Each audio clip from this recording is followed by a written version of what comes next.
Story 1. This happened many years ago, but it still affects me to this day. While I was volunteering at a church, I met somebody that I would become absolutely smitten with. Head over heels for them. They weren't interested, but that didn't do anything to keep me from feeling that way. It wasn't until 3 years later that we started dating, and to be honest, it was a great time. We were very open and honest with one another. We went on dates every weekend, and though we weren't very intimate, I followed her pace. Things were great, and months flew by. But one day, something drastically changed. We were sitting in the trees, talking about the future, when she sat up and seemed a bit embarrassed. I asked her what the problem was, and she hesitantly proposed we open the relationship. I was confused, as I knew I wasn't lacking as a partner. But as she explained and told me who she was thinking about, I reluctantly agreed as long as she kept me in the loop. I was head over heels for her, and I'd do anything to make her happy. 2 weeks later, she ended the relationship. She never really gave me a reason. To be honest, it was the first time I poured my heart out for somebody. It really hurt. I was probably a recluse for a month before I started to live my life again. As I said, she never gave me a reason, but she still wanted to stay friends. Wanting closure, I started to poke and prod her to find out the reason. Eventually, she told me I just couldn't see a future with you.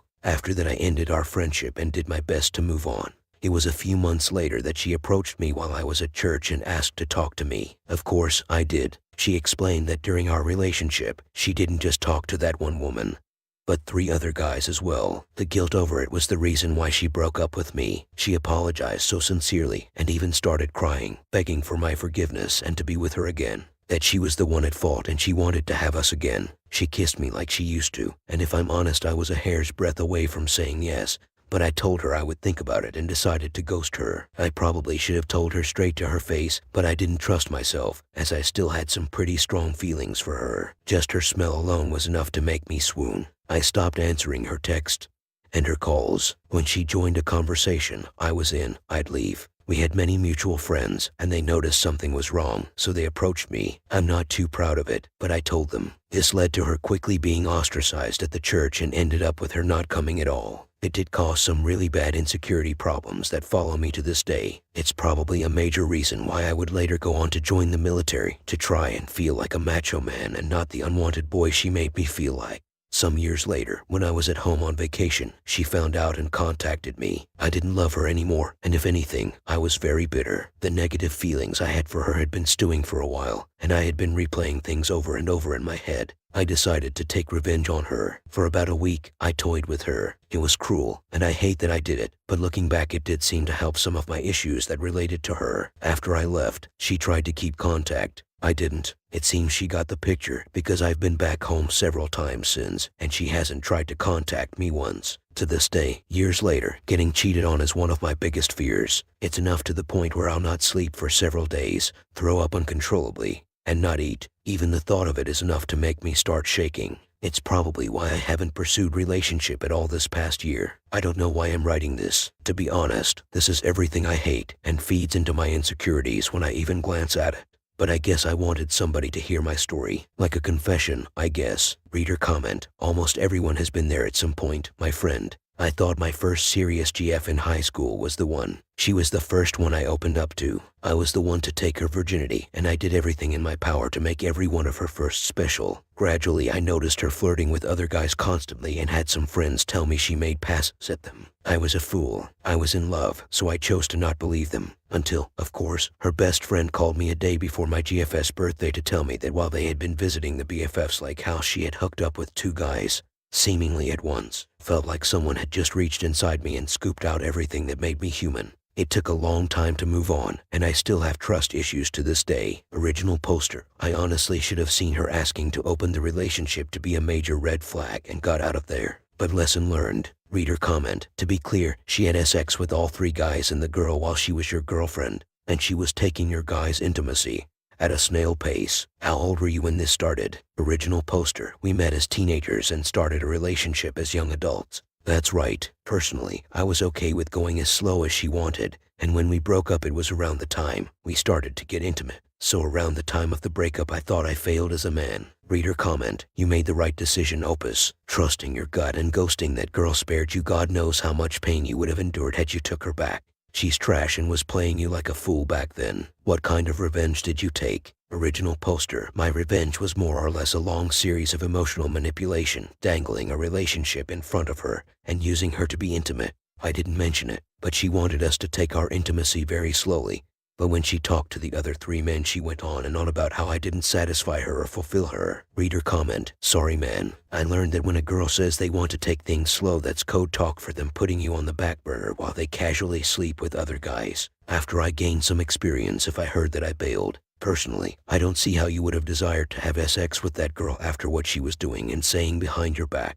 Either way, lesson learned. Please stop fretting over what happened with that skank years ago. She's been out of your life for a long time now, and constantly thinking about her isn't worth sacrificing your mental and physical health over. Seek therapy if you have to and move on with your life. Out of curiosity, whatever happened to her? Original poster. Didn't go well. She used to be an attractive level of plush, but over time she just became plain old overweight. In addition to that, she more or less went a little crazy. She had big aspirations, but unfortunately it seems like she didn't follow through with them. I have no idea where she is now or what she's doing, and to be honest, I'm okay with that. Story 2. Finally got the hard evidence to prove my ex-wife cheated. Not sure how I feel. I know this is a long read. For those who take the time to read and respond, truly, thank you. So, my ex-wife and I got divorced in 2019. The whole thing was so far out of the blue and unsuspected that I couldn't accept the story she was trying to feed me. So, story goes like this. We were married for 6 years at the time. We had gone to visit an out-of-state friend to celebrate my birthday and his, as they are only 7 days apart. Up until the second day of the trip, things were perfectly normal. Then it was like a switch immediately got flipped. She got very cold and distant, which was highly unlike her. I continually asked what's wrong to only get the nothing's wrong, so as to not continue harping on it and try to enjoy the little bit of time I have to see my friend. I dropped it. We get back home on a Sunday night and now the coldness and distance feel 10x worse. So, I continually push her to talk. She just claims to be tired. So, I figure I'd wait for Monday evening when it's earlier. She got home after me and still colder than liquid nitrogen and may as well have been on the moon. I continued to ask, and she just said she's tired and had a rough day. So, I told her I wouldn't bother her about it again and would leave her be until the weekend came. So, Friday night comes around and she gives me a letter that in short says she loves me but is not in love with me and wants a divorce. We talked for a few hours, laughed a little, cried a little, but honestly, I was in so much disbelief, shock, and confusion to really feel anything in those moments. So, we separated, but still lived in the same house and had a mostly amicable relationship. Months prior to the separation, we accepted an invite to go on a cruise with my family. She already had the time off approved with her job and her ticket was already paid for and non-refundable. She was immediately uninvited. When I told her this, she wasn't upset as she pretty much already knew, but she then asked if I had plans to go anywhere the week after the cruise, as she was going to be meeting and staying with a guy she met online for a week. Now, this is only a few weeks after the separation, and I asked her if she had met them prior to the separation, to which she lied and said she would never cheat on me and that they just clicked immediately. Being disgusted at what I was hearing, I just shrugged it off so as not to lose my SHT,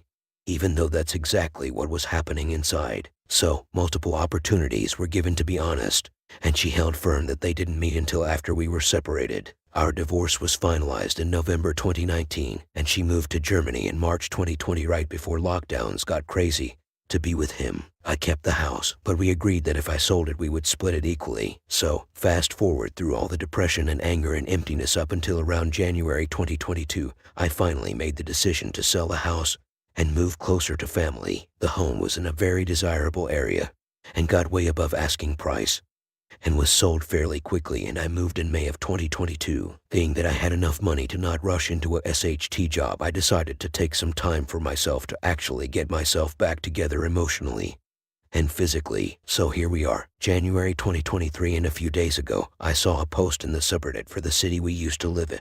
The post read along the lines of me and my husband are moving to the area and wanted to know if anyone knows of any good rentals. It was too much of a coincidence to not at least check out the profile.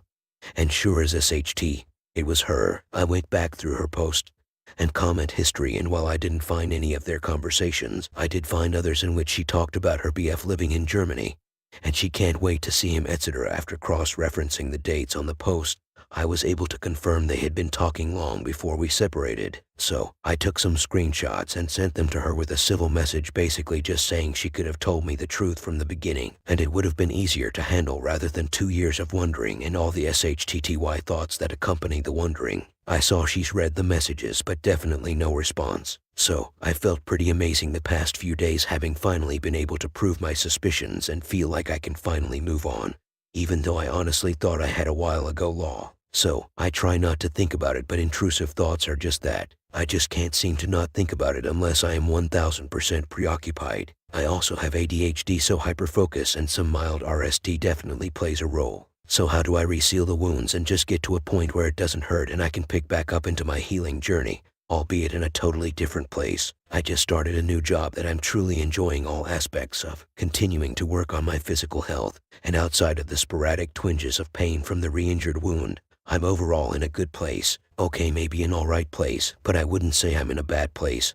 Just want to avoid getting there again. Reader comment: why are you still allowing your ex's actions to control how you feel? My divorce was final around the same time as yours. At this point, I couldn't care less who she slept with and when. Better them than me. If you haven't blocked her everywhere by now, do that. And avoid going down rabbit holes like you did on Reddit. There are no answers there that will make you feel better. Just get on with your life and you will be much happier, I promise. Original poster: I truly didn't think I was until just a few days ago. I'm fully aware that I'm why I can't have nice things in this instance law. Not so sure I really care who she is or isn't sleeping with at this point. Just some of the other emotions involved is what's resurfaced. Blocking and deleting all past convos is def a good start. I appreciate the input. Reader comment: why was the out-of-state trip the first time she was cold? When did her affair begin to when she acted cold for the first time? Original poster: I don't know exact date of when it started or why it just so happened to be during out-of-state trip.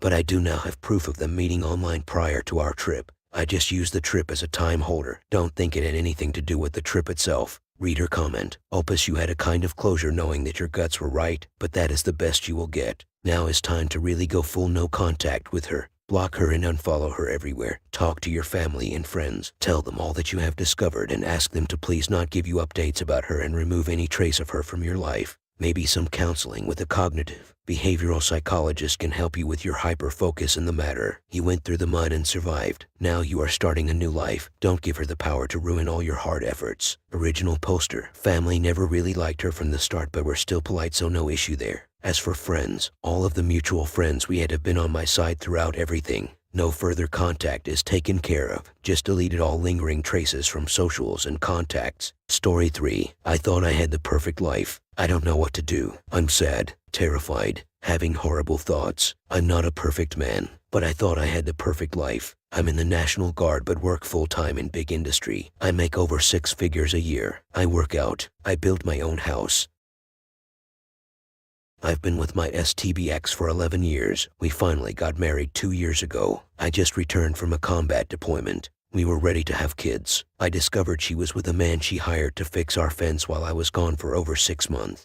They had unprotected sex numerous times. She fell in love with him. She did things and felt things with him she never did with me. She found her small-town cowboy she always wanted. I'm not a cowboy. She doesn't know that I know about the extreme depth of their infidelity. She has acted weird ever since I've been home, claiming she lived for a year by herself, and she's adjusted to me being gone. The real reason I think is that she's in love with him, but only stays with me because I never left her. That she knows I'm a good provider and protector. He's just a younger, hot cowboy who is married and has kids and F's clients. What did I do wrong? I know I have to work on my vulnerability, but this hurts so effing bad. She talked about having kids with him and running away together. She's living this double life and pretending everything is fine. She's planning our planting season this year. We bought more chickens. She talks about having children with me and scheduling doctor's appointments. She hasn't realized how utterly broken I am as I hide behind the severe stoicism the military taught me. I've spoken with my best friend about it, discussed the details. He thinks I should file for divorce and kick her out. He says if I try to fix it with her, we can't be friends. Part of my Catholic nature thinks I can fix this and make it work.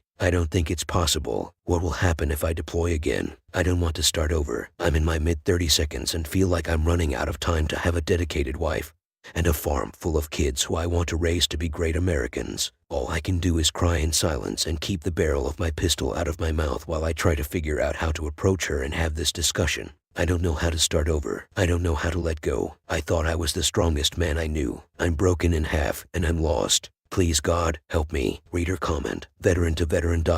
Give your guns to your friend for safekeeping. Too many brothers and sisters have gone 6 feet deep. Listen, she doesn't know that you know, so that works in your favor. Unpredictably throws cheaters off. Get proof that she's been cheating. File for divorce. Improve your life and show that you're better than her and that cowboy. Your life matters, and reconciliation put your life in the back burner. That is not what you need. God can't help you, brother, only your friends, family, but more importantly yourself. Original poster. Thank you, my brother. I appreciate this insight. Reader comment. The only situation worse than what you describe above is finding yourself in 10 years' time with a farm full of kids and a wife who you will never be enough for. I'm in my mid-30s. 8 months ago, my forever partner cheated on me. It absolutely devastated me. I lost 14 pounds in a week. But it was over between us the moment I found out. Non-negotiable. I knew, right then, that I could never be with someone who could do that to me. The idea of consigning myself to a life of fear, worry, anxiety, never again knowing harmony or peace made me sick to my stomach. The only feeling worse than what I was going through. Some months passed and I unintentionally met someone else. We're a great fit for each other, and on reflection, the things that were missing from my previous relationship